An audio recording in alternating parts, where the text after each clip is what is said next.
যুবক এবার প্রশ্ন করলো, ইয়া রাসূলুল্লাহ 3 নাম্বার আমার প্রশ্ন, ইহসান কি? ইহসান কি? আল্লাহর নবী সাল্লাল্লাহু আলাইহি ওয়াসাল্লাম বলেন, ইহসান হলো, ও যুবক শুনো, ও আমার সাহাবীরা শুনো, ইহসান হচ্ছে তুমি নামাজে দাঁড়িয়েছো, এমন ভাবে নামাজে দাঁড়াতে হবে মনে হয় তুমি আল্লাহ তাআলাকে দেখতেছো। সুবহানাল্লাহ, সুবহানাল্লাহ। আর তুমি যদিও তুমি তোমার চক্ষুতে আল্লাহ তাআলাকে দেখতেছো না, তুমি মনে মনে ভাবতে হবে যে আমি আল্লাহকে দেখতেছি না, কিন্তু আল্লাহ তাআলা আমাকে দেখতেছে। এই জিনিসটার নাম হলো ইহসান। সুবহানাল্লাহ, সুবহানাল্লাহ।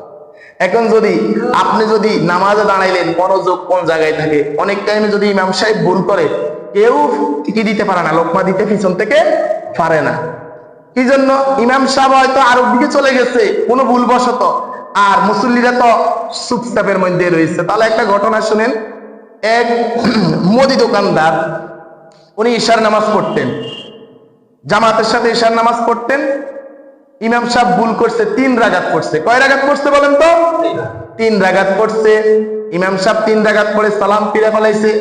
এখন ওই ব্যবসায়ী বলতেছে, হুজুর আপনার মনে হয় আজকে নামাজে ভুল হয়েছে। তখন ইমাম সাহেব বললেন, কিভাবে ভুল হয়েছে? এইভাবে ভুল হয়েছে, আপনি 3 রাকাত পড়াইছেন নামাজ। তখন মুসল্লিদেরকে জিজ্ঞেস করলো, বড় মুসল্লি, আমি কি 3 রাকাত পড়াইছি? মুসল্লিরা তো আসলে আমরা তো বলতে পারতাম না, উনি কিভাবে বললো 3 রাকাত পড়াইছে? তখন ওই মুদি দোকানদার অর্থাৎ ওই ব্যবসায়ী বলতেছে, হুজুর আমি এইভাবে বলতে পেরেছি, আমি প্রতিদিন ঈশার নামাজে যখন জামাতে দাঁড়াই, আমার হচ্ছে 4টা দোকান। কয়টা দোকান? 4টা দোকান। আর আপনি 4 রাকাত নামাজ পড়ান, আর আমার 4টি দোকানের হিসাব কিতাব আমি কমপ্লিট করে ফেলাই। নাউজুবিল্লাহ বলেন। আজকে আমি 3টি দোকানের হিসাব কিতাব কমপ্লিট করলাম, আপনার নামাজ শেষ হয়ে গেছে, এই জন্য আমি ধরতে পারছি আপনি 3 রাকাত পড়াইছেন। এমন যদি আপনি মুসল্লি হন, এমন যদি আপনি নামাজি হন, এই নামাজ আল্লাহর কাছে কখনো গ্রহণযোগ্য হবে না। ইহসান কি জিনিস? যখন ওই যুবক প্রশ্ন করলেন, বলেছেন, আল্লাহ রাসূল বলেন, তুমি যখন নামাজে দাঁড়াইছো, তুমি মনে মনে ভাববে তুমি আল্লাহকে দেখতেছো। সুবহানাল্লাহ।